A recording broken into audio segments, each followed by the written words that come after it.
नमस्कार,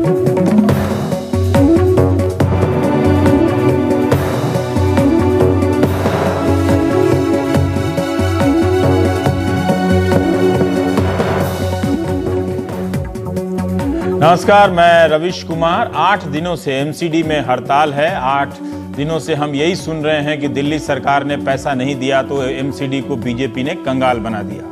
दोनों पक्ष अपना अपना तथ्य दे रहे हैं, लेकिन कोई मुकम्मल तस्वीर नहीं बन पा रही है जिससे पता चले कि जिम्मेदार कौन है। बीजेपी इस तरह से पेश आ रही है जैसे इस मामले में वो जो कह रही है वही सही है। आम आदमी पार्टी भी दावा कर रही है कि उसका कहा हुआ ही अंतिम सत्य है। दिल्ली नगर निगम के 1.5 लाख से ज्यादा कर्मचारी हड़ताल पर हैं। इसके कारण निगम के तहत चलने वाले सरकारी स्कूल और अस्पताल में काम ठप पड़ा है। सड़कों पर कूड़ा फैलता जा रहा है। कहीं डॉक्टर तो कहीं सफाई कर्मचारी तो कहीं प्रशासनिक कर्मचारी अलग अलग जगहों पर धरना प्रदर्शन करते रहे। कोई किसी के घर जाकर कूड़ा फेंक आ रहा है तो कोई दिल्ली सरकार से यह भी मांग कर रहा है कि दिल्ली नगर निगम को फिर से एक कर दिया जाए। संयुक्त कर्मचारी फ्रंट के अध्यक्ष राजेश मिश्रा ने कहा है कि जब तक तीनों नगर निगम एक नहीं होंगे हड़ताल चलेगी। 8 दिनों से चल रही इस हड़ताल के कारण आम लोगों को तकलीफ तो हो ही रही होगी। यह सवाल भी महत्वपूर्ण है कि कर्मचारियों और पेंशन पर निर्भर रहने वाले लोगों को पैसे नहीं मिलेंगे तो अपना खर्च कैसे चलाएंगे। आप सबका दुख और सुख पता लगा सकते हैं, मगर यह नहीं पता लगा सकते कि इस स्थिति के लिए कौन जिम्मेदार है। इस बहस में शामिल लोगों की भाषा से आप अंदाजा लगा सकते हैं कि पहले राजनीतिक विरोध निकलता है, बाद में उस विरोध को सही ठहराने वाला तथ्य जो उनके ही हिसाब से निकलता प्रतीत होता है। ऐसा लगता है कि भरमाने की होड़ मची है। दोनों पक्ष अपने अपने तथ्यों से इस तरह से भरमा दे रहे हैं कि तथ्य तक पहुंचना मुश्किल हो जा रहा है। अभी तक केंद्र बनाम दिल्ली की इस लड़ाई में यही एहसास कराया जाता रहा कि दिल्ली के पास कोई अधिकार नहीं है। किसी अन्य मामले में चल रही सुनवाई के दौरान शहरी विकास मंत्रालय ने अपने हलफनामे में कहा है कि तीनों निगम दिल्ली सरकार के तहत आते हैं, वही कंट्रोल करती है। अब इसका क्या मतलब निकाला जाए कि लेफ्टिनेंट गवर्नर मुखिया के नाते एमसीडी के लिए भी जिम्मेदार हैं या नहीं है। लेकिन एलजी को चुनौती देने वाली दिल्ली सरकार के पास यही मौका नहीं है कि वो एलजी से बिना पूछे इस अधिकार का इस्तेमाल कर ले और कुछ समाधान निकाल दे। दिल्ली सरकार ने कहा है कि एमसीडी कमिश्नर की नियुक्ति से लेकर निगम को भंग करने का अधिकार केंद्र के पास है। बेंगलुरु में मुख्यमंत्री केजरीवाल ने कहा कि दिल्ली म्युनिसिपल एक्ट की धारा 486 के तहत दिल्ली सरकार एमसीडी की जांच कर सकती है, लेकिन जब सरकार ने अकाउंट दिखाने को कहा तो एमसीडी ने मना कर दिया। केजरीवाल ने पूछा कि एमसीडी को पार्किंग, होर्डिंग, हाउसिंग टैक्स के जरिए जो करोड़ों रुपए मिलते हैं उसका हिसाब क्यों नहीं दिया जा रहा है, वो पैसा कहां जा रहा है। उनकी सरकार ने इस साल एमसीडी को 100 करोड़ ज्यादा दिए हैं, ये दावा है। ये 100 करोड़ रुपए कहां गए पूछ रहे हैं। उनकी अपनी सरकार ने नॉर्थ एमसीडी में 300 करोड़ और ईस्ट एमसीडी में 76 करोड़ की रिकवरी की है। ये पैसा कहां गया?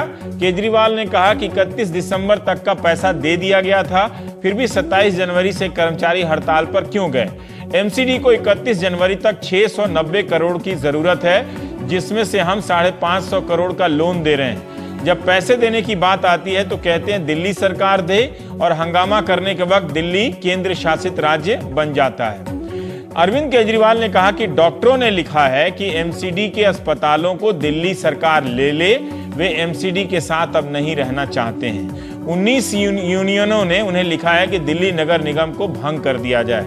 केजरीवाल ने मांग की है कि एमसीडी की सीबीआई जांच होनी चाहिए। इसके जवाब में पूर्वी और उत्तरी एमसीडी के मेयरों ने कहा कि सीबीआई की जांच के लिए तो वो तैयार हैं, लेकिन उनके साथ साथ केजरीवाल सरकार, मंत्री और विधायकों की भी सीबीआई जांच हो जानी चाहिए। इसे कहते हैं भरमाने की पॉलिटिक्स। इतना भरमा दो कि मसला ही पता न चले।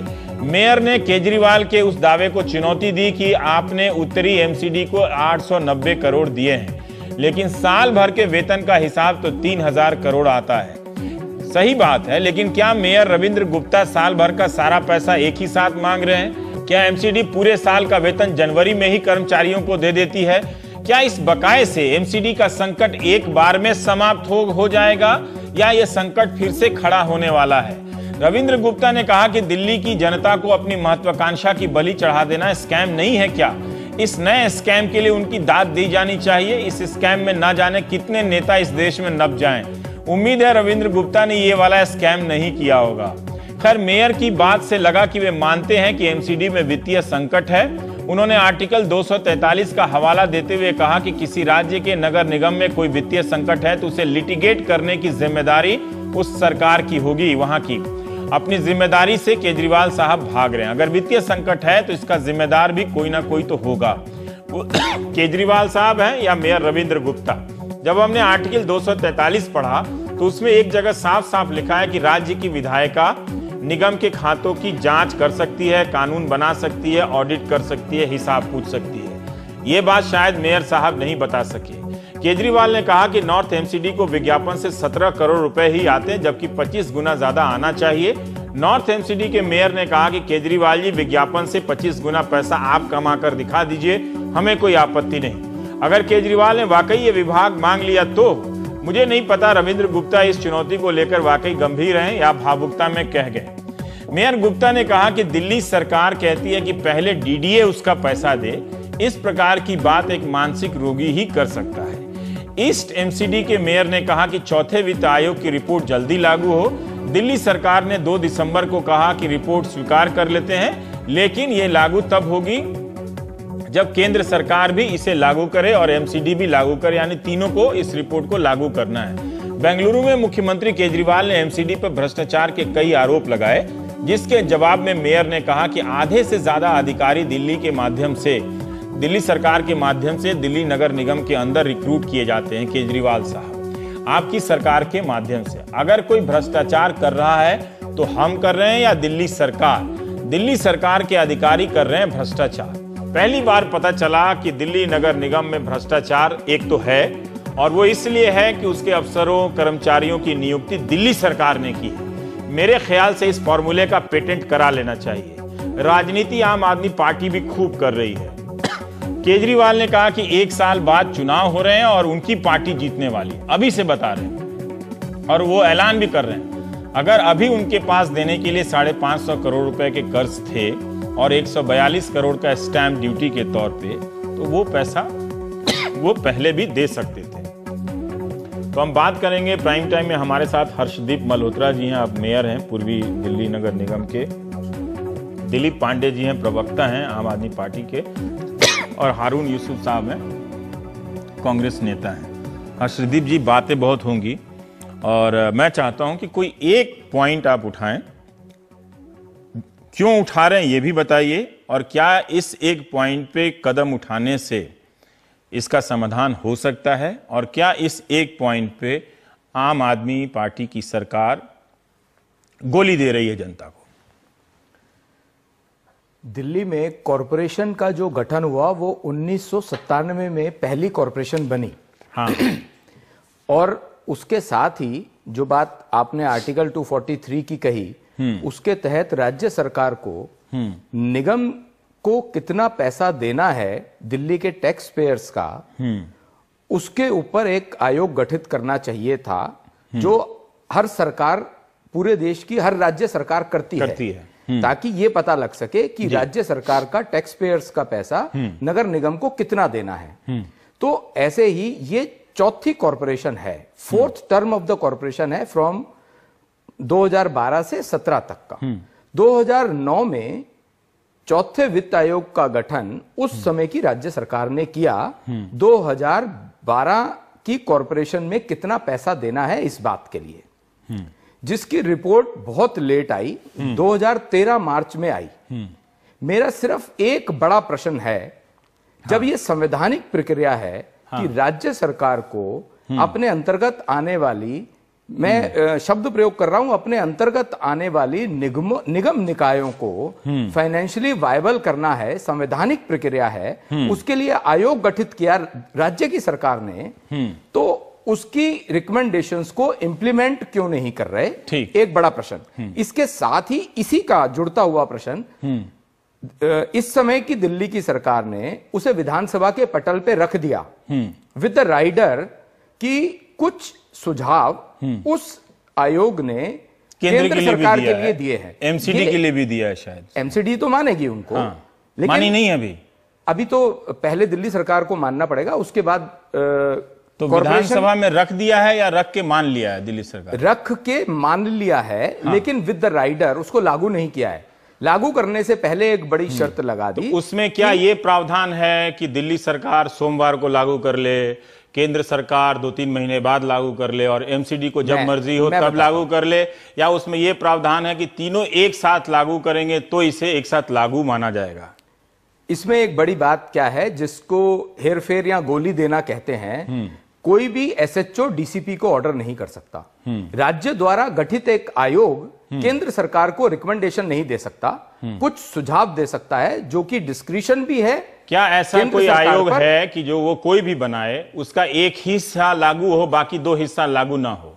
अगर वो लीगल होगा तो सारे हिस्से लागू होने चाहिए। हाँ, तो क्या चौथा आयोग लीगल नहीं है आपके हिसाब से? चौथा आयोग लीगल है, लेकिन चौथे आयोग के जो सुझाव हैं वो रिकमेंडेशन नहीं है केंद्र सरकार के लिए, वो केवल सुझाव है। दिल्ली की सरकार उसको कह रही है कि रिकमेंडेशन है, वो उसमें सिर्फ केंद्र सरकार के लिए सुझाव है और दिल्ली सरकार के लिए आदेश है? ये अंतर है सुझाव और आदेश में? ऐसा होता ही है, ये ऐसा ही ऐसा है, मुझे बताए, मैं नहीं जानता कि ऐसा ही है। ऐसा ही है। केंद्र सरकार के लिए सुझाव हैं, और राज्य सरकार के लिए रिकमेंडेशन। इसी पॉइंट पर हम रुकेंगे। राज्य सरकार और निगम के लिए रिकमेंडेशन। ठीक है, हम इसी एक पॉइंट पर टिके रहेंगे। दिलीप पांडे, मैं चाहता हूं कि जो अभी हर्षदीप मल्होत्रा साहब ने कहा है उस पर आप अपना टेक दें, और हारून यूसुफ जी फिर अनुभवी नेता हैं, वो बाद में बताएंगे। दिलीप, चौथे वित्त आयोग को आपने लागू नहीं किया, ये चार्ज है इनका, इसी पॉइंट पर टिके रहिएगा। पहले जी बिल्कुल, एकदम इसी के ऊपर बात करेंगे। रवीश भाई, सबसे पहली चीज जो मैं हर्षदीप जी को बताना चाहूंगा कि जो वित्तीय आयोग है उसकी सिफारिशें, ऐसा नहीं होता कि उनकी प्रकृति केंद्र के लिए अलग होती है और राज्य सरकारों के लिए अलग होती है। दरअसल वित्तीय आयोग की जो सिफारिशें हैं वो रिकमेंडेटरी होती है नेचर में।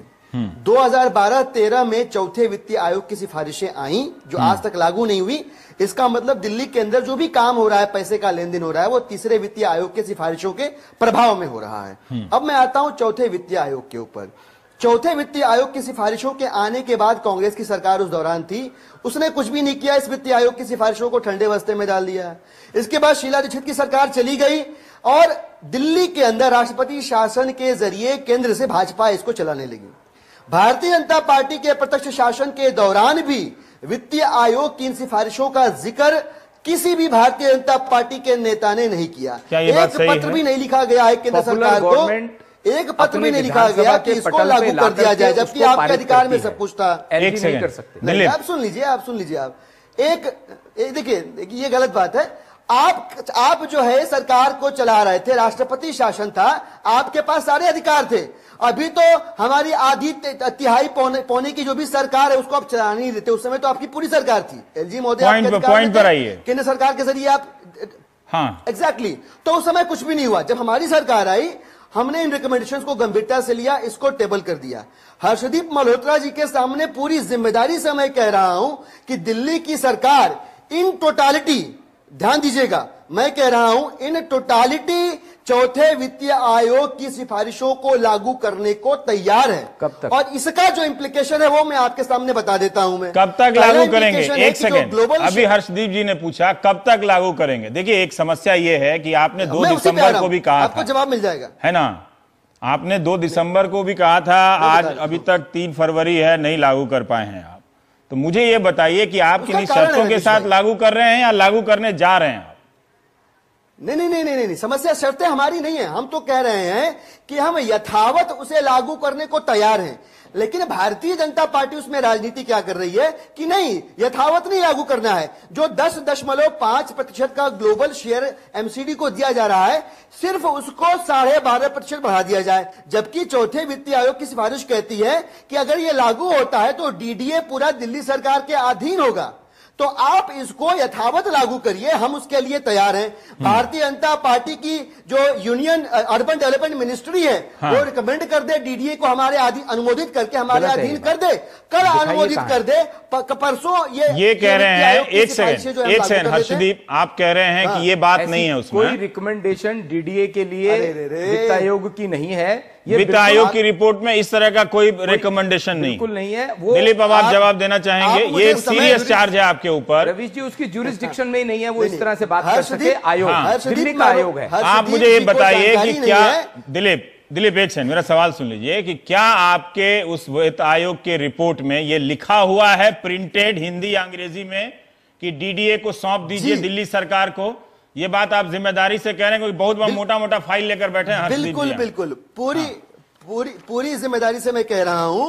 और ये चलिए, for the sake of argument, अगर ये लिखा हुआ है तो क्या लिखा हुआ है कि नहीं लिखा हुआ, मैं इससे जानना चाहता हूं। मैं कह रहा हूं कि लिखा हुआ है, मैं कह रहा हूं कि लिखा हुआ है। हर्षदीप भी कह रहे हैं कि नहीं लिखा हुआ है। अगर लिखा हुआ है तो हर्षदीप जी भारतीय जनता पार्टी की तरफ से क्या ये मानने को तैयार है कि अगर ऐसा है तो ये कर दिया जाएगा और अगले दिन से आम आदमी पार्टी की सरकार इसको मान ले?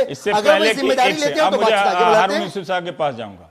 अगर ये लिखा हुआ है तो ये नहीं लिखा हुआ, ये रहा मेरे पास जो इनका विधानसभा पर पटल पर इन्होंने जो प्रस्ताव रखा है वो प्रस्ताव ये है, वही इन टोटलिटी ये प्रस्ताव है, डिक्टम में है, उसमें भी कहीं नहीं लिखा हुआ। ये दिखाएं कहां लिखा है, अगर ये दिखाएं तो इनकी बात को मान लेते हैं। चैलेंज हो गया है, अब आप व्हाट्सएप से मंगा लीजिए तो मंगा लीजिए। ये दिखा रहे हैं, कम से कम ये दिखा रहे हैं कि इनके पास जो पन्ना है इन्हीं का डॉक्यूमेंट है, उसमें डीडीए वाला पॉइंट नहीं लिखा हुआ। इन्हीं का ये नहीं लिखा कि डीडीए को दिल्ली सरकार को दे दिया जाए। हाँ, ये कुछ नहीं, ये नहीं लिखा हुआ।